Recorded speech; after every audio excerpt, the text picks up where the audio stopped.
তো আজকে আবার একটা নতুন ভিডিও নিয়ে চলে এলাম। তো আমাদের গাড়িগুলো আজকে কমপ্লিট হয়ে গেছে। তো গাড়িগুলো দাঁড় করানো আছে, বাড়ি নিয়ে যাওয়া হবে। আমাদের বলতে আমার নয়, আমি যে মালিকের চালাই সেই মালিকের। তো দুটো গাড়ি একসাথে সার্ভিস করছিলাম। তো সার্ভিস আমরাও করি, আমিও করি।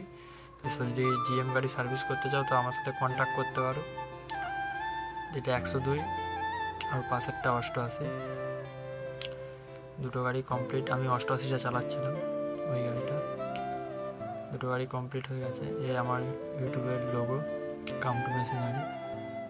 তো ভিডিওটা দেখো, ভিডিওটা যদি ভালো লাগে তো লাইক শেয়ার সাবস্ক্রাইব করে দেবে। তো ফিল্ডে যদি পাশাপাশি কেউ চলো, যদি চিনতে পারো তো এসো, আলাপ করো, ভালো লাগবে।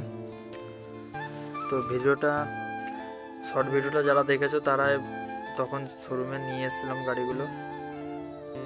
তো ভিডিওটা আজকে এই পর্যন্তই। 10,000 সাবস্ক্রাইবার কমপ্লিট করতে দেবে। জিএম গাড়ির সার্ভিস কেমন কী করতে হয় ভিডিও নিয়ে আসবো খুব তাড়াতাড়ি। তো আর কথা বললাম না, ভিডিওটা দেখতে থাকো।